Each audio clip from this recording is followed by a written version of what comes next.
we're going to talk about a strategy outlining your thesis or thesis mapping. And this, because I'm a visual person, this was something that I created out of my own dissertation. And it helped me manage a huge amount of information. You have so much information to deal with for a dissertation that whatever ways you can come up with to help organize it, the more effective you will be. So this is one strategy that I'm going to put out there. So we're going to talk about the key elements of the thesis or the dissertation document, recognizing how your research question guides the organization of these sections or chapters to best support your argument or hypothesis. And we're going to take a little bit of time to fill in some of the sections of the templates to begin sort of visually mapping your ideas. So the templates that I'm going to be giving out to you are exactly that. They are templates. So they are not rules for how you need to write your dissertation. They're general. They start you thinking about the different key elements and components. And they're for you to go with to your supervisor in your committee to talk about different sections of your thesis and how it should fit together. So I'm not giving you a document that you need to fill out in this order and then submit. It's just to get you thinking about the different sections of the thesis. So how should you organize your chapters and sections? And what are the essential components of your thesis? It's two things we're going to talk about. So I'm going to take you back to the atrium. And this was a slide that would have been useful this morning. So the atrium, you can put it into the search box. And yes, this is the old library website. Nevertheless, it still works. So to find the atrium, I usually put it in there. And it provides access, preserves and provides access to all scholarly work that is deposited on campus. So when you go to the atrium, this is what it looks like. And the submit an item to the atrium is where you're going to deposit yours.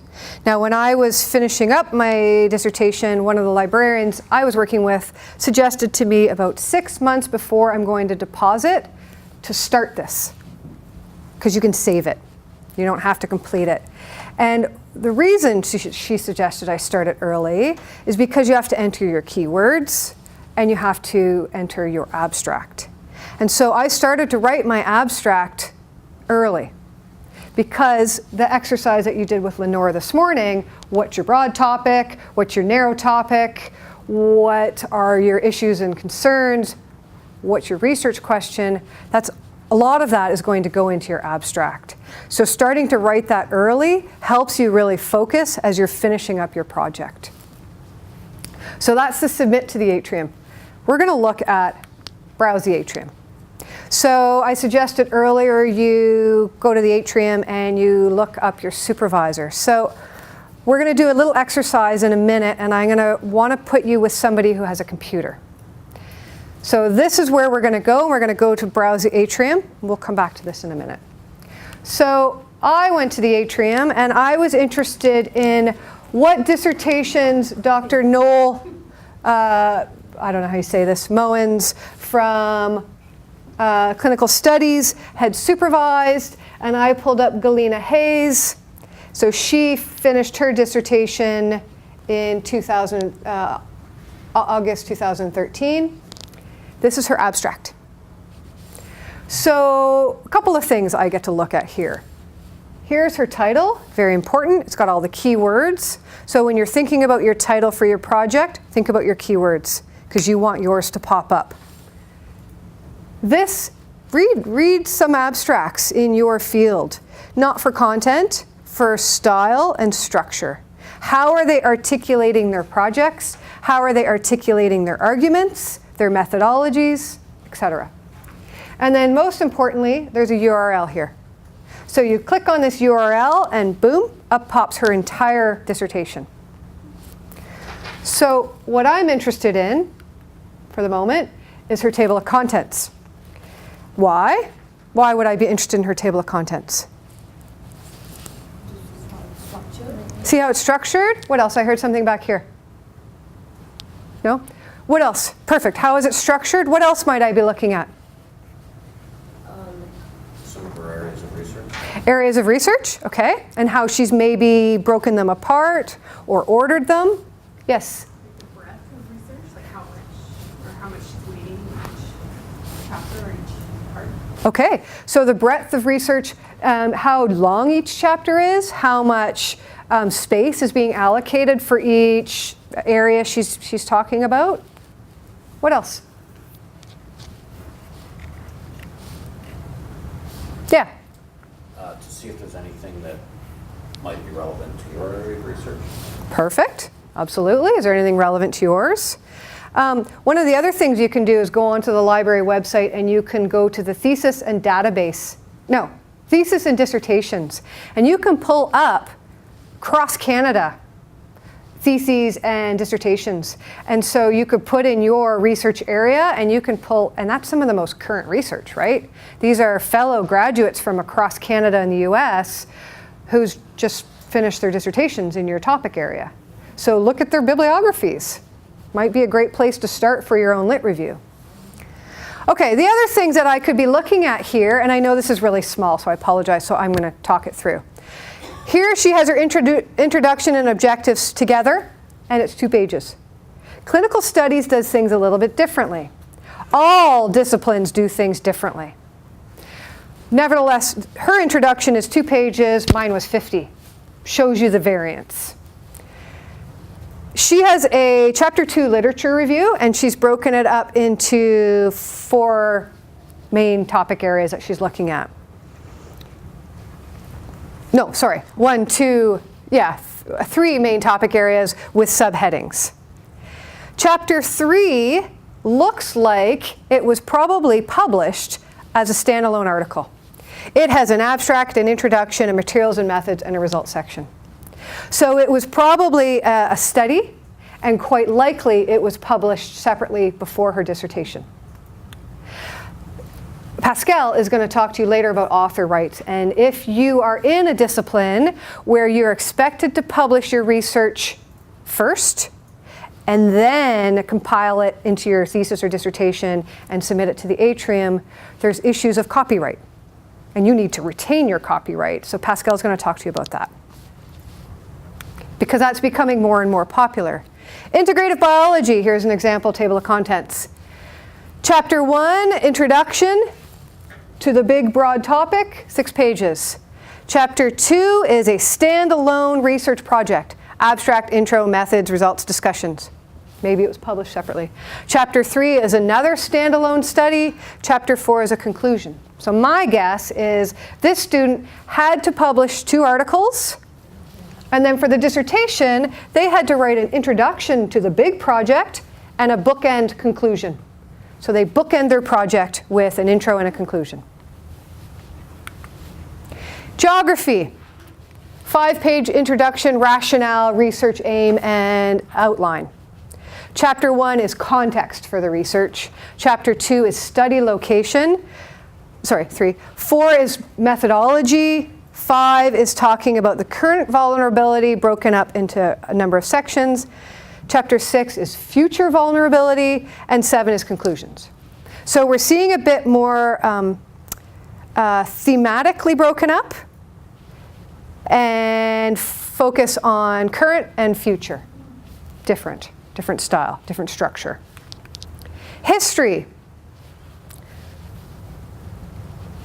6 chapters, all dealing with different thematic concerns under one umbrella subject. So they would have had 1 research question with probably 6 subsidiary research questions that help them answer their big project. And these could have been published as separate papers, but they don't have that abstract, introduction, methods, results. Very separate from this. So that's just to give you a couple of examples of how different theses and dissertations can look and how they can be structured. This one is 270 pages. Mine was 313. Some of the science ones are 110. So you need to be looking at, in your discipline, what are the expectations? So how do we know what's expected? Well, 1, we go to the atrium and we start looking in our field. 2, we think about what is the purpose of my thesis. So going back to Lenore saying you need to write your purpose statement for your literature review, you need to think about what's the purpose of your dissertation. Is it a hypothesis testing or a question and answer project? I have a research question, I want to answer it. Is it a descriptive or argumentative thesis? So my project was more in this category. I had big thematic theoretical concerns. I was positing a new argument in my discipline and a new critical lens, and so I developed that. Sometimes dissertations will blend these, particularly if you're interdisciplinary. So what do they look like? Hypothesis testing or a question and answer. It has an abstract and an introduction, which details our research question, followed by a methods section explaining how the question will be answered, then a results section summarizing the evidence gathered to answer the question, and then a discussion section which answers the question. The descriptive or argumentative thesis has an abstract and an introduction that states the main argument or proposition, and then each chapter develops one aspect or to support this central thesis. So you may not know yet, but if you do know, show of hands, how many people does this look familiar to for your field? Okay. And what about this one? Yeah, usually in the minority. So we're going to look at these in a little bit more detail, and then we're going to go to the atrium. So generally, there are 3 macro structures: traditional simple, traditional complex, and topic-based. And I'm going to sort of show you how these fit under that. Generally, these are traditional simple or traditional complex, and this is a topic base. Sometimes mushed together. So I know that business, engineering, sometimes blur those. Social science sometimes blurs them.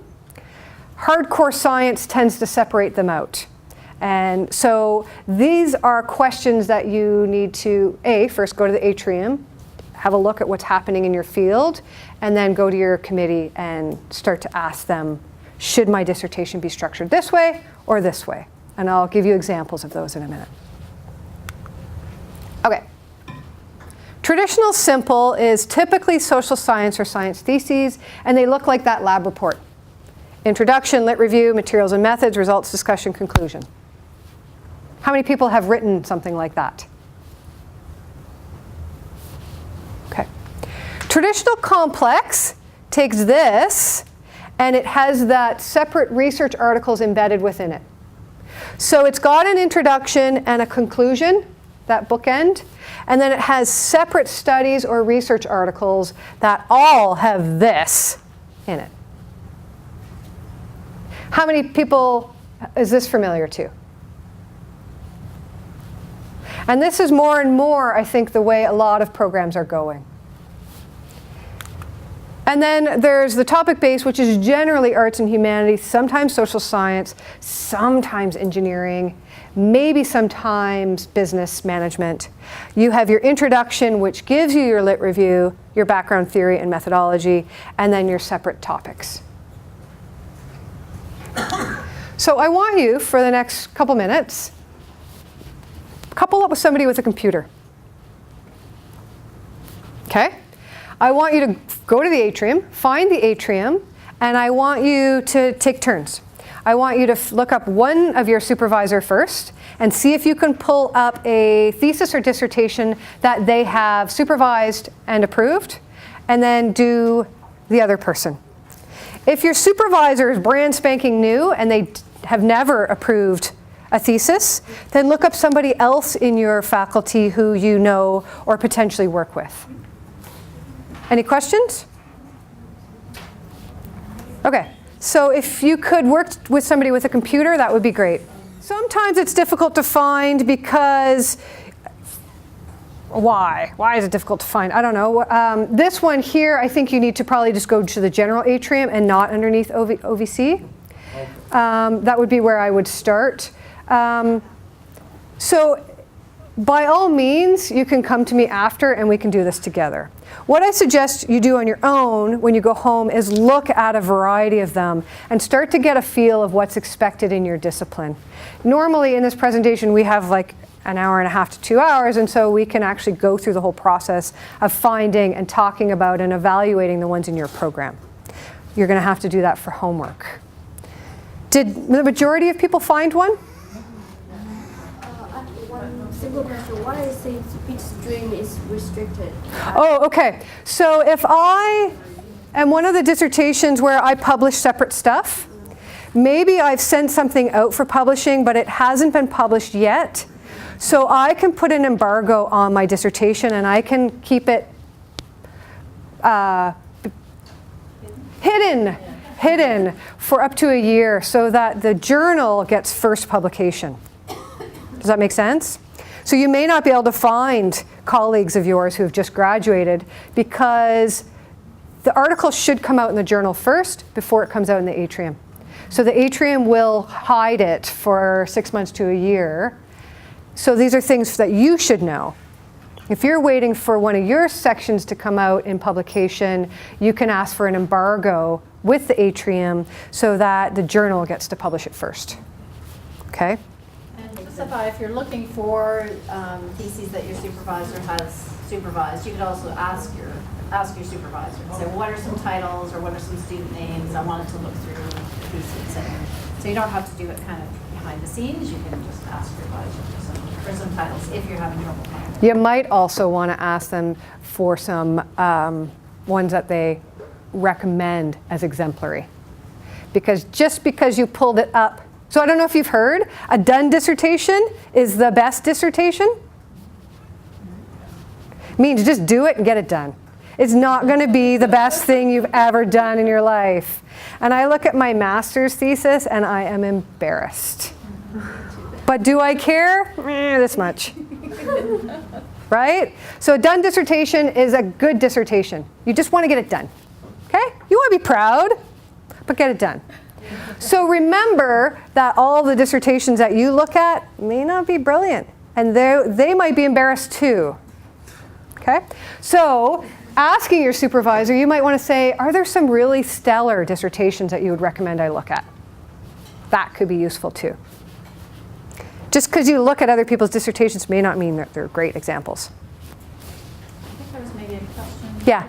So I'm setting up my dissertation with having each chapter being a separate article. So is that something I would have to consider when I graduate to ask for inclusion then? Yeah, so you can talk to Pascal about that. That will come up in author rights, all of that stuff. And you can also book a one-on-one appointment with him, which can be really useful to start that process. Yeah. Yes? What's the difference between dissertation and thesis? Nothing. The same thing. Kind of. It's language. Yeah, usually a dissertation is PhD and a thesis is master's, but in other countries it's all a thesis. In other countries it's all a dissertation. I use it interchangeably. Yeah. There's maybe different semantic differences, but generally it's very similar. Is that fine? Yeah. I think so often the length may be different, but that's probably because it's Yeah. this is associated with masters, Yeah. dissertation with PhD, so there's Yeah, but I know, yeah, in certain countries they're all called theses anyways. Yeah. Okay, so think of your thesis as a story. All right, so we're going to start moving from looking at other examples to starting to think about our own. So you have a beginning to your thesis, a middle, and an end. So the beginning is, what did you plan to do and why? Or what did you do and why? Middle is, how did you do it? What did you find out?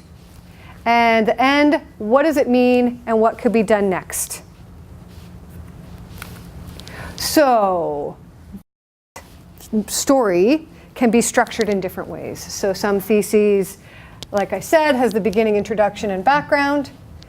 The middle is the approaches, context, framework, and theory.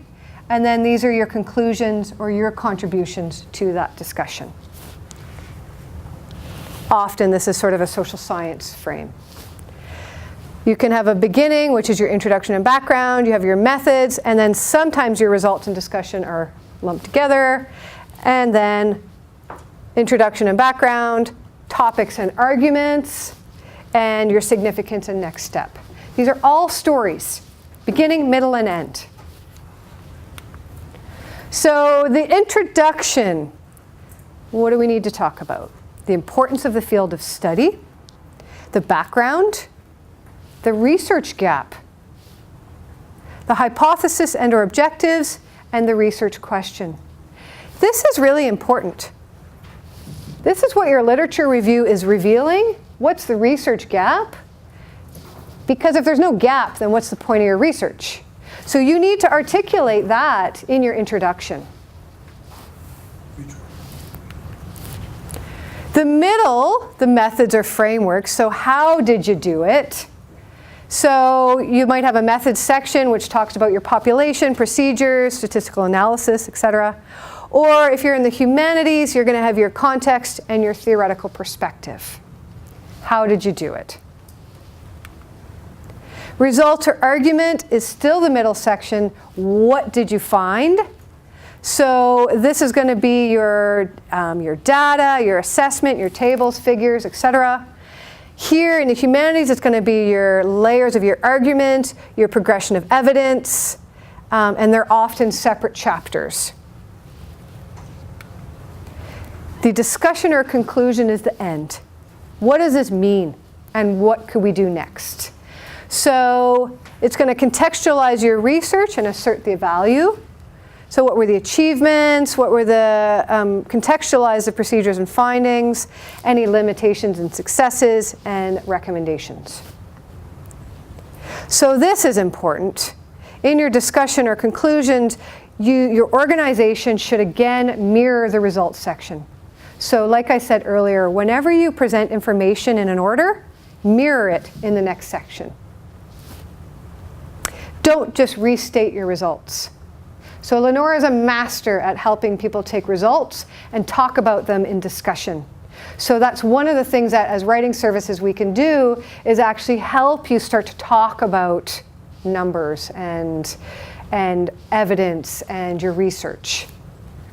Humanities, this is going to, your conclusion is going to summarize the progression of your evidence, state the conclusions based from it, and assert the value of the research.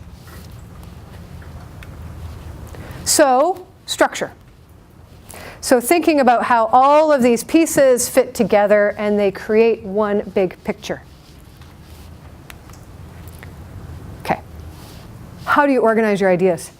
You have a huge amount of research coming in, tons of papers, writing, probably conference proceedings that you're probably including in your dissertation. What are some different ways that you organize that? Let's hear.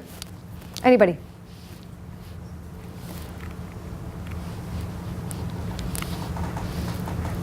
Yes.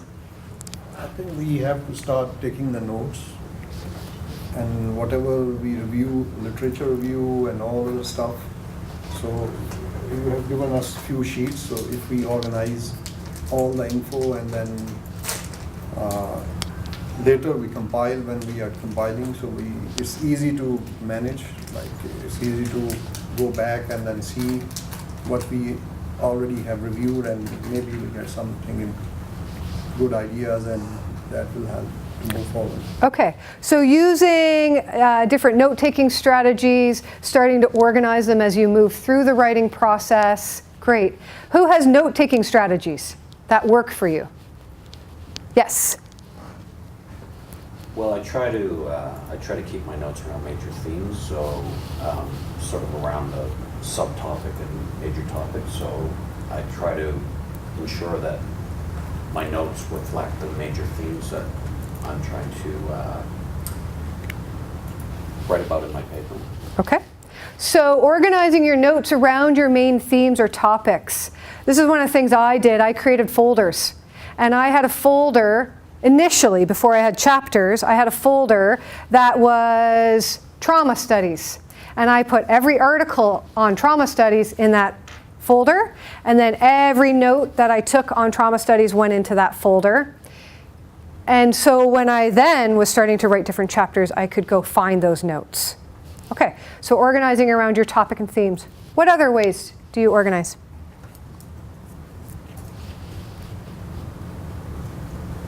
Okay, I'm sure you have a million. You're just being shy. So this is how I started with my dissertation, although this wasn't me. This is business networking. But I had this idea. It was interesting. I didn't really know why. I put my central idea here, and then I kind of put them here, and then I tried to see what linked with what. I still have that piece of paper like 7 years later. It's hilarious.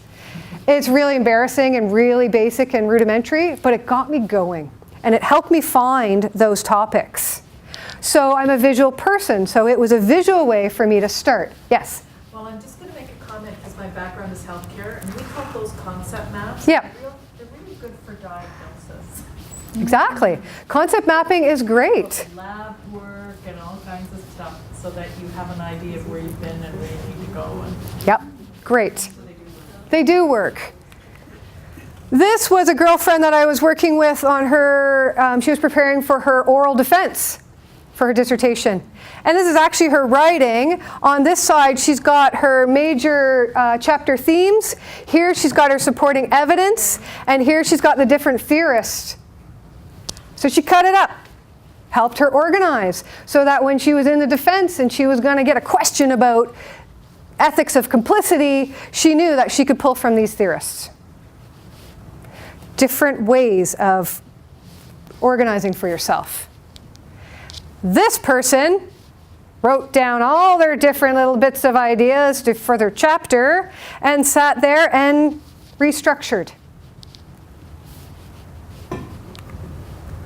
This person used Scrivener, and this is actually a creative piece. Scrivener is a pretty amazing program. If you're early enough on in your writing, I suggest you look at it. If you're late enough on, I think it's too much to figure out how to work, and it may not be worth it. It is amazing because it organizes under folders, it ties things together, it will link your research to the folder. It's this amazing like cross-referencing mastermind brain excellentness.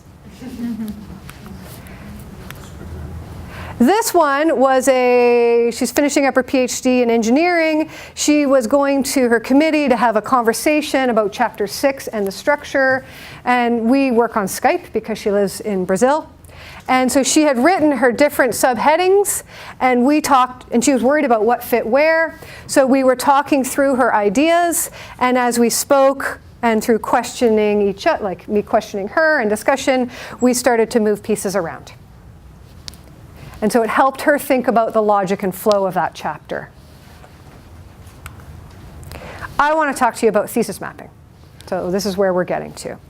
So what does it do and why do we care? So it creates a section-by-section breakdown of a larger document. Determines where the concepts and ideas go into the text. It explains how the individual parts of your thesis fit together.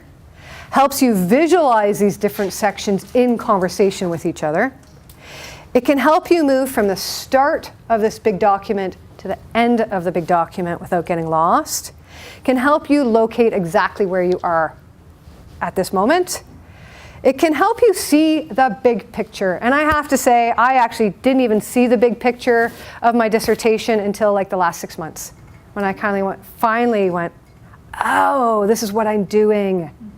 Because so much of the process is pulling together these individual sections. And it's kind of not until you've put it all together and then you read it all the way through, you go, wow, I wrote this and I can see what I'm doing. So the mapping can help you see it all as one document and as one big picture. So it provides you a map that shows you how your argument or your answer for your research question logically develops. So this is what the thesis map, this is one of the thesis maps, this is the one from my dissertation that I've pieced together. So this is the introduction.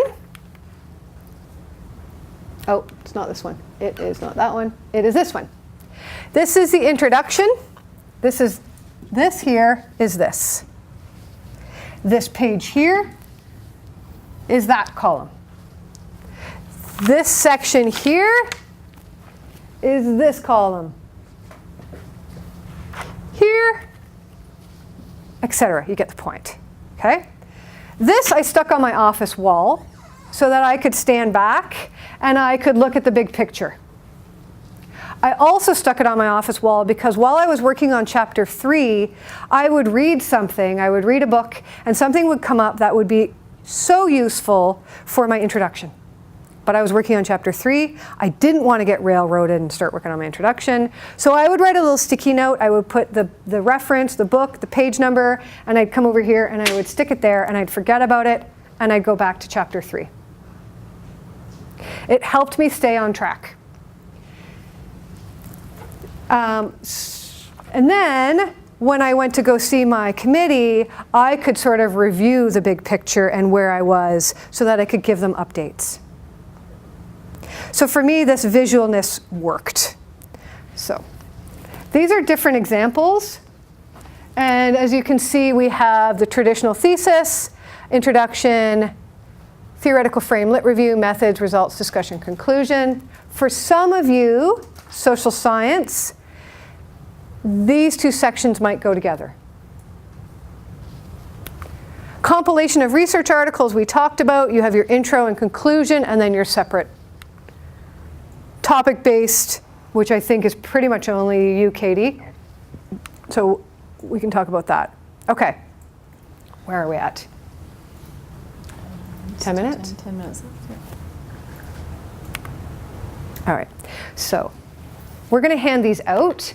I want you to have a look through them. I want you to take 10 minutes and just try to, actually maybe 5 minutes, because we don't have 10 minutes, maybe 2 minutes. What's the topic of your project? So it's going to be a bit of, actually, you know what? You did this morning. Normally these are spread out by weeks. So how about I just hand these out and we look at them and we talk about them for a second. So these, as I said, are templates. They are to give you an idea of what the sections are. So if you turn to the introduction page, the majority of introductions will introduce what the topic of the project is, what are some problems relevant to it, the importance of the field of study, relevant background information, what is the research gap, what's the justification for your project, what are your main research questions, purpose statements, hypotheses and objectives, what's your thesis structure and chapter breakdown. Now, that clinical studies one that I showed you, it was 2 pages. So clearly it didn't do all of this. So these are areas that you should still know and be thinking about, and look at other examples in your field to see how they've done it. Read them for structure and style. And then you can use these sort of areas to go talk to your supervisor and say, do I need to have background context in my introduction? Maybe it should be in my discussion section or in my different chapters. So what I suggest you do is tonight, tomorrow, this weekend, give yourself half an hour. This is what we do in the workshop in the normal brain food session. And you can use bullets, you can do sentences. Give yourself an allotted half an hour and try to just fill out as much of these as you can, just to get yourself starting to think about your project. Now, those of you who got this research article, the compilations, there are only enough sheets in here for one research study. So you have to photocopy those sheets for the number of research studies you're going to be doing. Does that make sense? Does that make sense? And Katie, in yours, you only have enough sheets of paper for one chapter. You have to photocopy those sheets for the number of chapters that you write. Okay? Any questions on that? Okay, I'm sorry that we don't have time to do this. And what do we have, 5 minutes? Yes. Okay.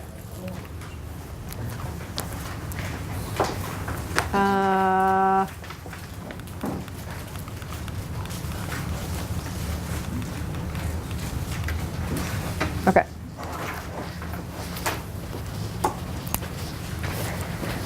So I just want to give you, I'll back up a second here. I just did a huge like fast forward on you because you'll have these slides.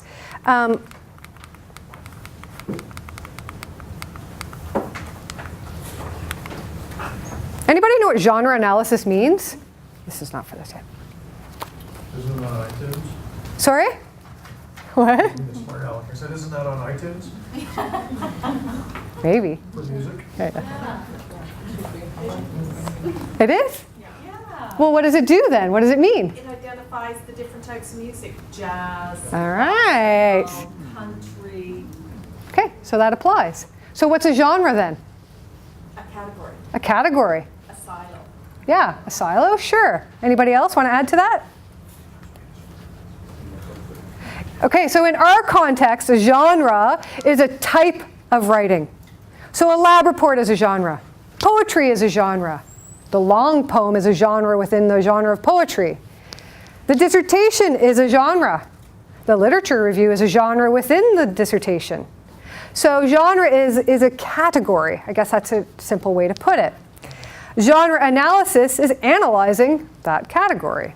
So this exercise here, which we're not going to do, but you do actually have it on your PowerPoint, so you can look at it. It's an introduction from clinical studies. And so we started off talking about what are the essential components. So what are the essential components in an introduction? So here's a 2-page, and the reason I use this one is because it's only 2 pages, right? It's easy to do. It's very, very condensed and concise. So while most of your introductions will be much longer than this, it will have the same general moves. So here in the very first sentence, this author has given us the broad topic. Second sentence, they've told us the significance of that topic. Third sentence, they tell us the problem with the topic. The fourth sentence, they tell us the importance of the study. Bang, bang, bang, bang, clear. The reader doesn't have to do any work. Next, topic sentence. Topic sentence, the very first sentence of any paragraph, a very important sentence. When I'm reading for my lit review, maybe I've got to read a huge article, I just want to skim it. I'm going to read the first, I should be able to read the first sentence of each paragraph, and it should tell me exactly what that paragraph is about. Your writing should do the same for me. So after you've written a draft, go back and look at your topic sentences. The first paragraph sentence. Does it tell you what that paragraph is about? Does it tell you the topic of that paragraph? If it doesn't, review it. Rewrite it. Just a reminder, in the literature review, in the literature review slides, then there was a section on paragraphs. We looked at it very quickly, but it described that you'd have point, proof, and then significance. So that main point, that's the topic sentence. Yes. The idea. So here, this topic sentence tells us the focused research interest. Then it tells us the narrow topic interest. Articulates the research gap right there. Last sentence of that second paragraph. Here we get a paragraph on the specific background information that the reader needs in order to understand the project. A little bit more background information. Specific research gap this project addresses. Primary goal of this research. Second goal. And then our 2 objectives. It's clean, concise, and almost formulaic. And that's the thing about the genre of the dissertation, is it's not a creative piece. It's a delivery of research. It's a little bit of a show and tell for your committee to say, look what I learned, look at my original contribution, and it is somewhat formulaic. So that's that, okay. So one more strategy I want to give you before I wrap up. you've written a draft of your whatever chapter, chapter 2. So what do you do with it before you submit it to your committee for feedback? Well, here's one suggestion. We want to check for the logic and flow. Has anybody heard of reverse outlining? Okay. Okay, now I'll hand these out. So reverse outlining is a strategy, I'm going to read this off the sheet, to help you evaluate the flow and development of ideas in a completed draft or article. So I'm going to give you a sheet of paper, and it sort of walks you through the steps. Essentially, you're going to reread the article you just wrote for structure. So this is where your topic sentences become very important. So you're going to number your paragraphs. You're going to identify the topic of each paragraph, broad topic of that paragraph. Is there a recognizable topic sentence? And I want you to write it here. How long is that paragraph?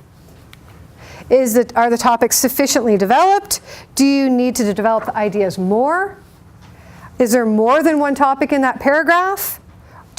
And do you need to separate those two topics and make 2 paragraphs? And then, once I've identified all the topics, are they in a logical order? Do they tell the story in the right order? Or do I maybe need to rearrange some of those paragraphs so that my reader follows my thinking more logically? So this is one of the ways to step away from your own work and to actually evaluate it as a reader. Because it's really hard to review our own work. We're so close to it. So this creates a bit of that separation. And it can actually help you find maybe the gaps where you still have that knowledge up here, but you haven't put it on the page yet. And I think that's one of the most common things as writers that we do, is we have so much in here, we assume too much of our reader, and we haven't put it on the page. And the other thing that I think we commonly do is we don't give those logical transitions between things. We're not as directive to our reader as we should be. This chapter will address 3 key themes, A, B, and C. It's very directive, and yet it's very clear, and the reader knows what to expect. Use that language in the dissertation. So essentially, my map for you is to help you think about the different sections, start to fill them out, start to think about what questions you need to ask your supervisor, and are there key sections that you need that you haven't thought about? Any questions?